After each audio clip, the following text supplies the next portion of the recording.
Major Jack Morrison stood at parade rest, his weathered face betraying no emotion as he watched the Confederation's assessment team dismiss Earth's latest military demonstration. Their crystalline hovercrafts gleamed in the Afghan sun, a stark contrast to the dusty Kandahar training grounds where Earth's combined military forces had just completed their display. Primitive kinetic weapons, the lead assessor, High Commander Valteris, muttered into his data crystal. His translucent skin rippled with patterns that Morrison had learned indicated disappointment. Energy efficiency rating: 12.4%, barely above pre-spaceflight civilizations. Morrison's jaw tightened almost imperceptibly. 20 years in the Special Air Service had taught him the value of patience and of being underestimated. He'd watched the demonstration with different eyes than the aliens, where they saw outdated technology. He'd seen the raw determination in the Marines' hand-to-hand combat display, where they dismissed the Army Rangers' urban warfare tactics as simplistic. He'd recognized the countless hours of training that had honed those movements to perfection. Major Morrison, Valteris turned his multifaceted eyes toward him. Your species' reliance on gunpowder-based projectiles is quaint. Even your most elite units seem to lack basic shield technology or neural-linked targeting systems. We make do with what we have, Commander, Morrison replied evenly, his London accent clipping the words. The bead of sweat rolled down his neck, but he remained motionless. He'd stood for longer in worse conditions, watching Taliban movements through his scope in these same mountains. The alien's translator crystal pulsed as he continued. Your personal combat record indicates you've served in multiple conflict zones: Iraq, Afghanistan, Sierra Leone. Yet I see no augmentations, no combat AI interface implants. How do you function in high-stress combat situations without computational assistance? Morrison allowed himself a small smile. We train, sir, day and night, rain or shine, with technology and without. An SAS operator's primary weapon isn't his rifle, it's his mind. Valteris made a dismissive gesture with his upper appendages. Admirable philosophy, but outdated. Modern warfare requires modern solutions. Your species' insistence on maintaining these traditional combat methodologies puts you at a severe disadvantage. The data is quite clear. The assessment team began filing back into their transport, their ornate combat armor catching the sunlight. Morrison noticed none of them checked their corners or maintained proper spacing, basic mistakes that would get you killed in any of Earth's combat zones. One last question, Major. Valteris paused at the transport's entrance. Your file mentioned something called the Who Dares Wins Doctrine. Explain its significance. It's the SAS motto, sir. It means we'll accomplish the mission, whatever it takes. No matter the odds, no matter the enemy, no matter the conditions. Morrison's voice carried the weight of centuries of Special Forces tradition. Admirable sentiment, but sentiment doesn't win wars in the modern galaxy. Valteris made a final note. Based on our comprehensive analysis, Earth's military forces are hereby classified as Category D. You'll be assigned appropriate responsibilities within the Confederation's auxiliary defense structure. As the transport lifted off in a shower of displaced dust, Morrison remained at his post, watching until the vessel disappeared into the clear Afghan sky. Only then did he allow himself a slight chuckle, remembering something his first SAS instructor had told him. The deadliest weapon in any arsenal is the one the enemy doesn't know you have. His comm unit buzzed, a message from Earth's Defense Council requesting his presence at an emergency session. Something about a diplomatic summit on the Confederation's capital world. Roger that, he responded, already calculating the implications. As he headed toward the base, his mind turned to the assessment team's obvious blind spots. They'd evaluated Earth's weapons, analyzed their technology, and measured their energy outputs. But they'd never once asked about Earth's history of warfare, about the lessons written in blood across centuries of conflict. They hadn't bothered to learn why Special Forces operators trained to fight with everything from tactical nukes to sharpened sticks. Most importantly, they hadn't realized that humans were at their most dangerous when they were underestimated. The Eternal Dawn's grand ballroom sparkled with technological marvels that would have seemed like magic just a few years ago. Morrison adjusted his dress uniform's collar, feeling naked without his usual kit. The formal diplomatic reception had required all weapons be checked at security. Not that many humans had been cleared to carry weapons aboard Confederation vessels anyway. Magnificent, isn't it? Ambassador Chen gestured at the floating crystalline chandeliers that seemed to defy gravity. Their power generation systems are so advanced they can waste energy on decorative displays. Morrison grunted noncommittally, his eyes continuously scanning the room. 3 exits, not counting the service corridors. Security forces positioned at regular intervals, all depending on their high-tech armor and neural-linked weapon systems. No one watching the ventilation shafts. Amateur hour. You're supposed to be enjoying yourself, Major. Chen smiled. This is a diplomatic function, not a combat operation. Before Morrison could respond, the lights flickered. Once. Twice. His combat instincts, honed through decades of operations, screamed danger. Get down. Morrison yanked the ambassador behind a serving station, just as the lights died completely. In the sudden darkness, he heard the distinctive sound of magnetic seals engaging, all doors locking down. The emergency lights kicked in, bathing the ballroom in a dim red glow. That's when Morrison heard it, the sharp crack of kinetic weapons. Not energy weapons, actual bullets.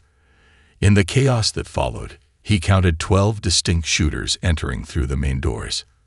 Ladies, gentlemen, and assembled dignitaries, a voice boomed through the emergency speakers. The Nexus Liberation Front welcomes you to the revolution. Morrison watched as the terrorists moved with practiced precision. Their leader, tall even for his species, wore outdated Confederation military armor. The rest were a mix of species, all carrying projectile weapons, specifically chosen to bypass the ship's energy shield defenses. Your personal shields are useless, the leader announced, his translator crystal making his voice sound almost gleeful. Your weapons are locked down. Your communications are blocked. Your advanced technology cannot save you now. The Confederation security forces stood helpless, their weapon systems offline without the ship's main power grid. Morrison almost pitied them. Almost. You, one of the terrorists pointed at a Confederation council member. High Chancellor Vexera. Step forward. As the Chancellor was roughly separated from the crowd, Morrison cataloged everything he could use. Serving trays, decorative ropes, kitchen equipment. His eyes lingered on a maintenance access panel near the bar. 20 years of experience told him it would connect to the ship's environmental control systems. The Confederation's time of technological tyranny is over, the terrorist leader declared. We are the forgotten ones, the species you deemed too primitive to join your advanced society. Today, we show you that true power doesn't come from your precious technology. Morrison had to appreciate the irony. These primitives had just proven his point about over-reliance on technology. The Confederation's elite guards stood uselessly by, lost without their combat computers and power armor. Major, Ambassador Chen whispered, what do we do? Morrison's mind was already racing through scenarios, calculating odds, formulating plans. The terrorists were good. Their tactics showed military training. But they'd made one critical mistake. They hadn't searched the service areas yet. Sir, Morrison whispered back, I need you to gather the other Earth delegates. When things start happening, keep your heads down and stay together. No matter what you hear, no matter what you see, don't move until I come for you. What are you going to do? Morrison allowed himself a grim smile as he eyed the maintenance panel again.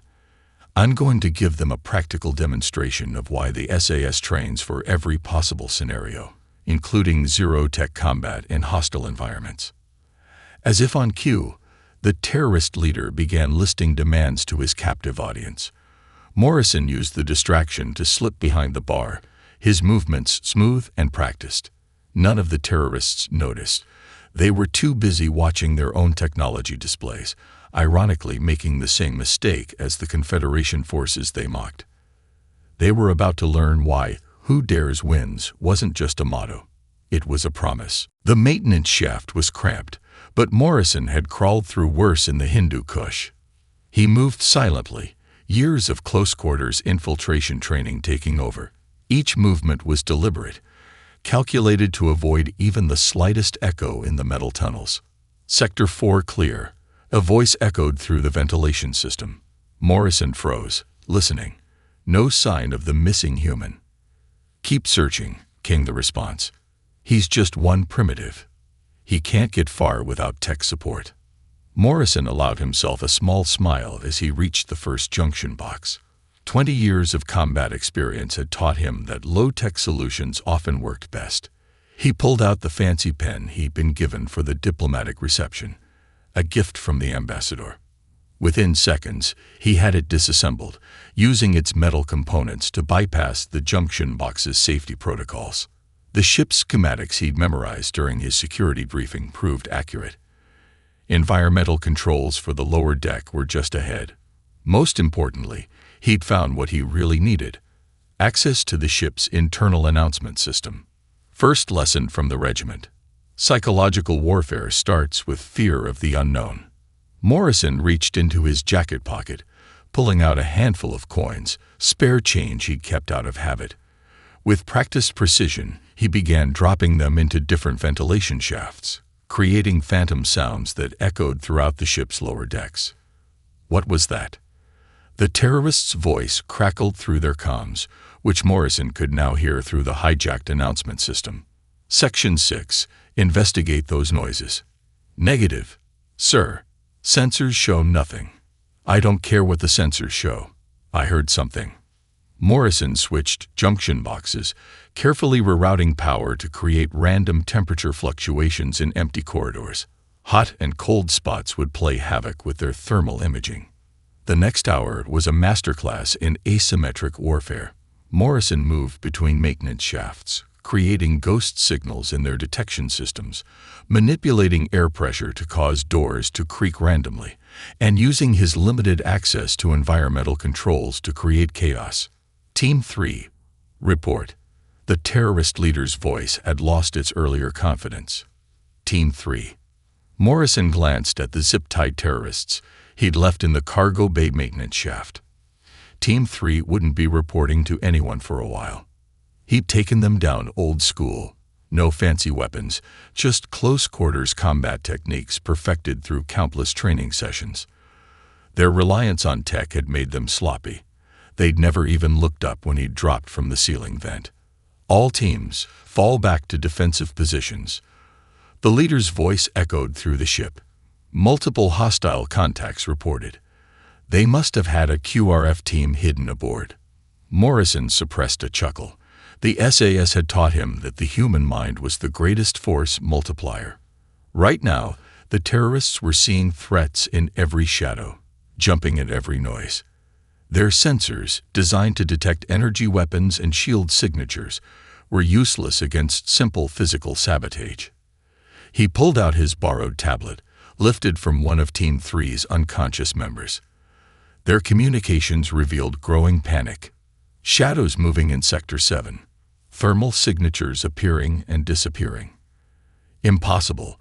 The sensors say we're alone, but I swear I saw. The tablet also showed him what he needed most: the location of the ship's primary atmospheric processing unit. If he could reach it, he could flood specific sections with suppression foam, effectively blinding any remaining terrorist teams while leaving the hostages safe. As Morrison navigated toward his target, he heard the terrorist leader's frustrated orders growing increasingly desperate. They'd started with such confidence in their superior numbers and planning. Now they were spooked, shooting at shadows and burning through their limited ammunition. They still didn't realize their true situation. They weren't hunting him. He was hunting them. Morrison reached another junction, pausing to create more phantom signals in their sensors. He'd learned this lesson in Sierra Leone. A frightened enemy makes mistakes. By the time he reached the atmospheric controls, They'd be so wound up that the slightest surprise would shatter their remaining composure. The SAS motto flashed through his mind again. Who dares wins. These aliens were about to learn exactly what that meant. The atmospheric processing unit hummed softly as Morrison worked, his fingers dancing across the maintenance panel. Years of adapting human tech to field conditions had taught him that all systems, no matter how advanced, followed basic engineering principles. Team 4 reports another officer down, crackled through his stolen comm unit. No signs of combat. Just disappeared. Morrison smiled grimly. Team 4's leader was currently secured in a storage closet, introduced to the human art of the sleeper hold. His advanced combat armor hadn't helped against basic hand-to-hand techniques. Multiple heat signatures in Sector 9. Another panicked voice. But sensors show it's empty. That would be the heat exchangers Morrison had reprogrammed. Amazing how efficient they were at creating false thermal readings, a trick he'd learned in Iraq, though with much cruder equipment. The terrorist leader's voice cut through the chatter. All teams, maintain discipline. It's just one human using primitive tactics. Sir, a nervous response came. What if they had more hidden operators aboard? These attack patterns suggest multiple. Silence. Our intel was perfect. No QRF teams, no backup. Just one obsolete human warrior who doesn't know when he's outmatched. Morrison accessed the final control circuit. Time to show them what obsolete can do, he muttered, initiating his prepared sequence. The effects were immediate and devastating. In carefully selected corridors, the temperature plunged to near freezing. In others, it soared. Pressure differentials created howling winds through maintenance tunnels, producing sounds like screaming. Every maintenance light in the lower decks began strobing in random patterns. What's happening? Multiple voices overlapped on the comm. Our sensors are going crazy. Morrison moved quickly through the chaos he created. The terrorists had split their forces, just as he planned. Basic small unit tactics. Divide and conquer. He found his first target in a cross corridor, the alien warrior frantically trying to make sense of his malfunctioning sensor suite. Morrison's approach was silent, a skill honed through countless night operations. The terrorist never saw what hit him. Team 6, come in. Team 6. Moving to his next position, Morrison deployed his final trick. He discovered that the ship's waste reclamation system could be overridden, creating localized patches of dense fog as water vapor was released through secondary vents. In the confusion, none of the terrorists realized these random equipment failures were hurting them exactly where he wanted them. All teams fall back to the cargo bay. The leader's voice had lost all pretense of control. Defensive positions. Now, perfect. The cargo bay was exactly where Morrison needed them. He accessed his stolen tablet one last time, confirming the positions of the remaining terrorists. Their tactical formation was collapsing. Fear had driven them to cluster together, a fatal mistake in close-quarters combat. Sir, a new voice, tight with panic. The fog. There's something moving in it. Our thermal imaging is useless. Morrison reached the cargo bay's environmental controls. Everything he'd done. The noises, the temperature changes, the pressure differentials, had been building to this moment. Sun Tzu's art of war. Supreme excellence consists of breaking the enemy's resistance without fighting. With a few quick commands, he activated the cargo bay's fire suppression system. Dense, white foam began pouring from the ceiling, quickly filling the vast space. The terrorists' advanced optical systems, designed for energy weapon targeting, were completely blind in the thick suppressant. I can't see.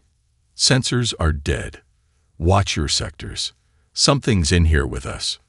Morrison pulled on his dress uniform gloves, not as good as his tactical ones, but they do. In the foam-filled cargo bay, the terrorists were firing blindly, their shots going wide. They'd never trained for this kind of sensory deprivation, but Morrison had. The SAS had made sure every operator could fight in any condition. blind, deaf, or half-dead. As he slipped into the chaos he created, he remembered his instructor's words. When technology fails, it all comes down to basics. Time to teach these aliens some basics. The foam-filled cargo bay had become a nightmare for the terrorists. Their advanced combat systems, designed for precision targeting and tactical coordination, were worse than useless in the thick suppressant. Morrison moved through the chaos like a ghost, his movements guided by decades of CQC training. 9 o'clock. I saw movement at 9. The voice cut off as Morrison struck. A quick combination. Throat, solar plexus, knee, and another terrorist dropped silently into the foam. Their armor might stop energy weapons, but it did nothing against precise strikes to vulnerable pressure points. Vexthor. A panicked voice cut through the comm. We've lost contact with Teams 2 and 5. Hold position. The terrorist leader's voice cracked with strain. He's trying to separate us. Stay in formation. Morrison almost admired their discipline. Almost. But they were still making amateur mistakes. The sound of their voices gave away their positions. Their tight formation, meant for mutual support, just made them easier to track in the foam. The burst of blind fire cut through the space where Morrison had been seconds before. He'd already moved, circling their position. Close quarters combat was about rhythm. Strike, move, vanish. Strike, move, vanish. The SAS had drilled it into him until it became instinct. Switch to infrared, Vexthor commanded. Sir, the foam's heat signature is masking everything. Then use sonic mapping. The suppression system's too loud. We can't get clear readings. Morrison struck again. This time he used their own formation against them. But quick grab, redirect, and suddenly 2 terrorists were firing at each other's heat signatures. In the confusion, he disabled both with precise strikes to nerve clusters that seemed universal across species. Break formation. Vexthor's composure finally shattered. Spread out. Find him. Exactly what Morrison had been waiting for. He pulled a length of cord from his pocket, part of the decorative rope from the ballroom. In the regiment, they'd taught him 100 ways to weaponize ordinary objects. The nearest terrorist never saw the garrote coming. His partner, hearing the struggle, fired blindly into the foam. Morrison was already gone, leaving the unconscious body as another source of panic and confusion. Sir, the voice was nearly hysterical now. Our numbers. We're down to 6 operational. Impossible. Vexthor rage. He's one primitive human, without technology, without weapons. Morrison's voice, calm and clear, cut through the foam. Who says I need them? The psychological effect was devastating. The terrorists opened fire at his voice, but he'd already moved. Their wild shots revealed their positions perfectly. Strike. Move. Vanish. Another one down. Strike. Move. Vanish. And another. What are you? One of the remaining terrorists was backing away, firing randomly. This isn't possible. I'm what you called primitive, Morrison answered, his voice seeming to come from everywhere at once. Another trick learned in mountain cave systems. I'm what you dismissed as obsolete. The terrorist's next burst of fire betrayed his position. Morrison closed the distance in 3 silent steps. A quick disarm, an arm lock, and precise pressure on the carotid artery, or whatever passed for one in their species. Another body disappeared into the foam. Only Vexthor and one other remained. Face me. The terrorist leader screamed, his earlier confidence completely shattered. Face me like a warrior. That's your problem, Morrison's voice echoed through the bay.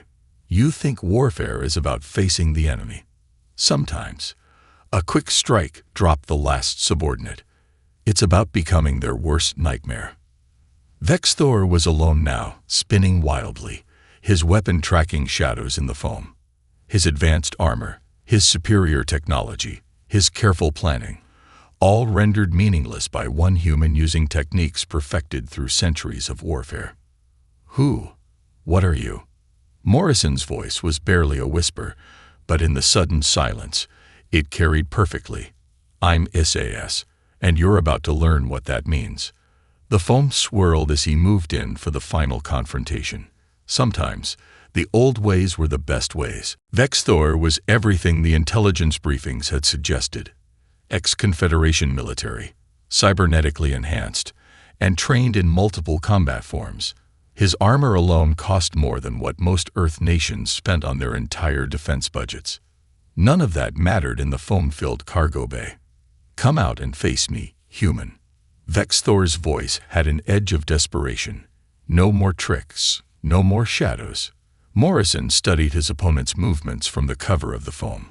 The terrorist leader's stance betrayed his training.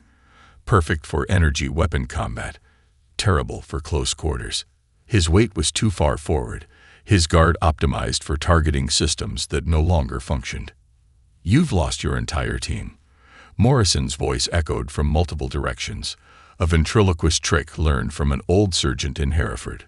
Surrender now, and we'll do this properly. Lost.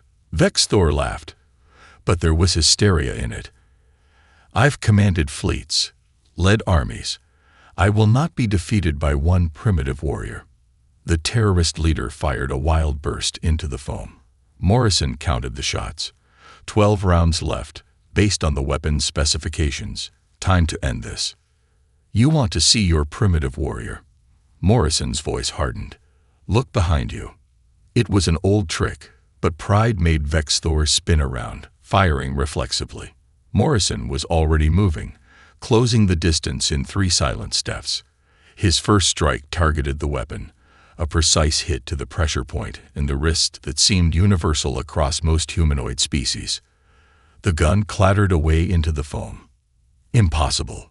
Vexthor swung with enhanced strength, his armored fist cutting through where Morrison had been a split second before.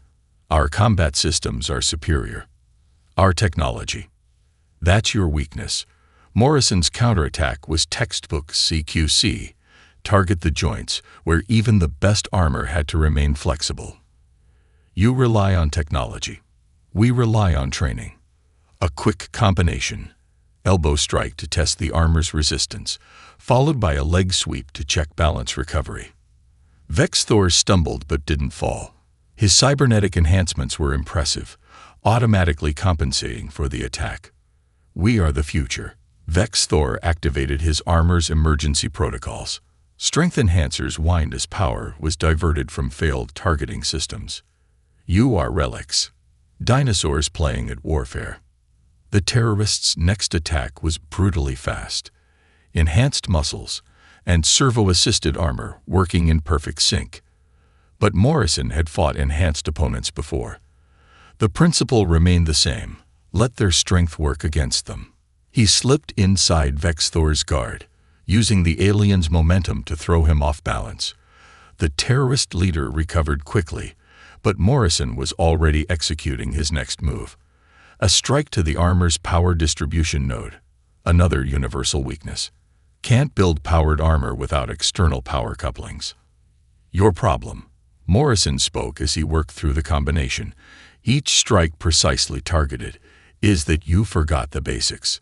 In real combat, a quick lock on the arm, exploiting the armor's limited flexibility. Everything can fail. Vexthor's strength enhancers whined as he tried to break free. We have evolved beyond. Beyond what? Pain. Morrison's next strike found a nerve cluster at the base of the skull. Fear. Another hit, this time to the lower spine. The fundamental aspects of combat. The terrorist leader's movements were becoming erratic. His armor, designed for battlefield superiority, was now just dead weight without its power systems. What are you? Vexthor's voice shook as Morrison methodically dismantled his defenses. I'm what you called primitive. Each word was punctuated by another precision strike. I'm what your assessment teams dismissed. The armor's joints were locking up now, its emergency power failing. I'm 20 years of training in every environment, every condition, with or without technology. The final strike was almost gentle, a textbook chokehold adapted for alien physiology. "I'm Special Air Service," Morrison said softly as Vexthor's consciousness faded. "And you never bothered to learn what that meant." As the terrorist leader slumped unconscious, Morrison was already moving. The hostages needed extraction, and there would be questions, so many questions, about how one primitive human operator had systematically dismantled an entire terrorist operation. But those questions could wait. Right now, he had a job to finish. Who dares wins wasn't just a motto. It was a promise. The Confederation's emergency response team found Morrison sitting calmly in the ballroom, sipping what passed for tea from a surprisingly intact cup. The hostages were safe, the terrorists secured, and the ship's systems were gradually coming back online. "Impossible," High Commander Valteris muttered, reviewing the security footage for the third time. The same Valteris who had dismissed Earth's military capabilities just weeks before. One operator, no weapons, no tech support. Morrison watched the alien's translucent skin ripple with patterns of disbelief. The footage showed everything. The systematic dismantling of the terrorist force, the psychological warfare, the close-quarters combat techniques that had rendered their advanced technology useless. The maintenance shaft maneuvers alone. One of the tactical analysts gestured at the screen. He used the ship's own systems against them. Temperature differentials, pressure changes, environmental controls, all without any AI assistance or neural interface. Ambassador Chen, still looking somewhat shell-shocked, spoke up. "Perhaps now you understand why we insisted on having SAS protection for this summit, despite your initial assessment of our capabilities." The footage shifted to the cargo bay scene. The Confederation officers watched in stunned silence as Morrison's methodical takedowns played out.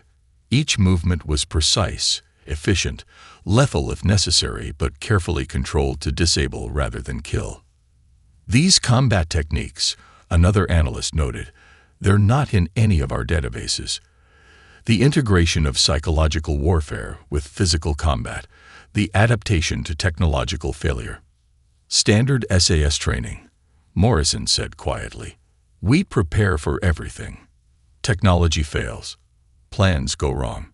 In the end, it comes down to the operator's ability to adapt and overcome." Valteris turned to him, his earlier dismissiveness replaced with something approaching awe. "You knew the ship's systems would be compromised. You anticipated their tactics." "No," Morrison set down his cup. "I anticipated that something would go wrong. It always does. So we train for failure. We train without technology, without support, without anything but our basic skills and training." The footage reached the final confrontation with Vexthor. The Confederation officers leaned forward, studying every move, every technique. "Their armor," one whispered. He knew exactly where to strike. "The power distribution nodes, the joint vulnerabilities." "Universal engineering principles," Morrison explained. "Powered armor needs external cooling. Joints need flexibility. Once you understand the basics, the technology doesn't matter." Valteris dismissed the footage with a gesture. "We need to completely revise our assessment of Earth's military capabilities. These special forces of yours, how many operators like you do you have?" Morrison smiled slightly. "That's classified, Commander. But I can tell you this, I'm not exceptional by SAS standards. I'm just well-trained." The implications hit the room like a physical force. If this was standard training. "We've been fools," Valteris admitted. "We measured you by your technology, your energy outputs, your artificial intelligence capabilities. We never considered. That warfare is about more than technology," Ambassador Chen suggested. "That centuries of human conflict might have taught us something valuable." The tactical analysts were already drafting new reports. Morrison could see terms like exceptional adaptability and unprecedented combat efficiency floating across their holographic displays. "Major Morrison," Valteris straightened formally. "The Confederation would like to request That is, we would be honored if Earth would consider sharing some of these training techniques. Not the technology. We clearly have enough of that. But the fundamental skills, the ability to function without technological support. Morrison stood, adjusting his still immaculate dress uniform. That's not my decision to make, Commander. But I suggest you remember something. You called us primitive because we train with basic weapons, because we practice fighting without technology. Today showed you why we do that. As if to emphasize his point, the ship's lights flickered again, systems still struggling to recover from the battle. Valterra's skin rippled with patterns of understanding. Because when technology fails, we don't. Morrison finished simply. That's not primitive, Commander. That's practical. The room fell silent as the implications sank in. Earth's assessment rating would be upgraded, certainly. But more importantly, the Confederation had learned a crucial lesson. True combat effectiveness couldn't be measured in energy outputs or technological sophistication. Sometimes it was measured in the skill and determination of a single operator who dared to win. 3 months after the Eternal Dawn incident, Morrison stood before a class of alien warriors in the Confederation's elite combat academy.